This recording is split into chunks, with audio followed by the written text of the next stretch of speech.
A new day, A new day, yes. another hill, Oh, there's a shock. a little bit of rain. A little bit, yeah. Very refreshing. Yeah. What's something that you're thankful for this morning, Owen, from this trip? I'm thankful that God gives ideas when we're not even trying to think about them. When we're sleeping or trying to do something else, and He just gives ideas in our minds. Thankful for that. Yeah, awesome. You've been seeing some video clips over the last couple of days, but what you might not know is that Owen has also been taking pictures throughout the day. And we're going to take a second and look at the pictures that he took today, and just Owen's going to share a little bit about each of them. Picture number one. All right, so here we are at McDonald's in the morning getting breakfast. Picture number two. Okay, this is the room where we did most of the training, and it's not that fancy. That's fine. It's like literally like 10 or 12 guys sitting around a circle. The guy on the left is Rob, and he and another guy, Sean, have led most of this time for us. And we spend the first hour together just in prayer, and it's a very precious time. Picture number three. Okay, this is lunch, and at lunchtime, so they actually provided lunch for us, huge burritos that made me so full. Again, more just time at hanging out and talking and processing what we talked over that morning. Number four. Okay, so here, found out after lunch we were going to do some street evangelism, and I found out that Charlie was able to join us. So I found out where he was, and he was actually 1.7 miles away from us. And I said, okay, we met in the middle, and the middle happened to be like the highest hill in the middle of our whole route. So we met there, got an Uber, which was the first time we did, so it like took us forever to get there. We ended up being like almost an hour late to where we had to go. And we got there, and the guys were literally just getting on the train to go talk to people on the train. So just God's timing, we were able to kind of jump right in and join them. Number five. Okay, so this is the train.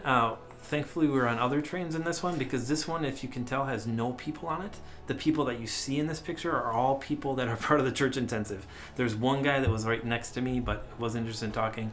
And so we got off that train and went there were others that were really full, which is awesome. But I figured this was a good time to take a picture of the train. So after street evangelism, we all got together and met in this room. This is just a room we got to use. It's above a Hawaiian restaurant. And this is actually a discipleship house, pretty intensive, that's run there.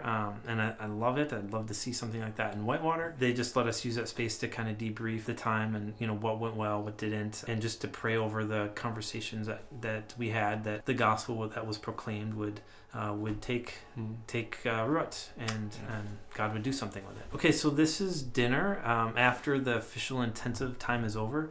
And this is probably one of my favorite times of the day, quite honestly, because it's just a time to like debrief, and I've only known these pastors for 2 or 3 days, and it just feel like real brothers in the Lord. And so we have a lot of fun together and laugh, but also process the day. Like tonight, nobody wanted to leave. We kind of just kept hanging out and hearing more stories and just pouring into one another's lives. What was like maybe a theme from today, or something that you are really taking away? And that actually springs out of something I don't have a picture of at all. In the morning, Francis Chan came and visited with us for a little bit, and the cool thing is that it's not even my highlight for the day or for the intensive.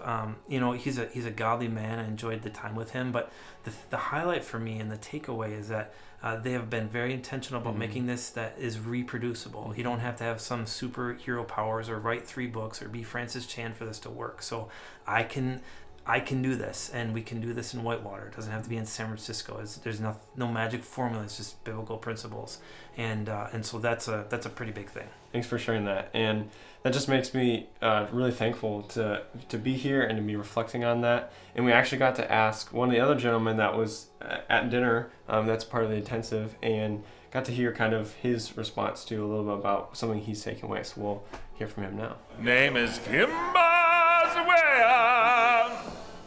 Kim for short. If I had to go home and share one thing, the sideline. I missed my bride. He's not even doing it right. Should have been here. One thing I would have to say that it's the brilliance of focusing on reproduction and getting rid of everything that hinders reproduction. For example, if we only display and promote excellence, then everyone goes, I can't do that. And then it's not reproducible. And so just allowing every believer to participate, to bring their gift, is what is allowing some of the reproduction to happen. So The kingdom is for everyone, not just the experts, not just the clergy, not just the professionals. It is everybody brings something to the gathering for the purpose of encouraging the church. So you're not disqualified. You're qualified. That's a big thing I'm taking away.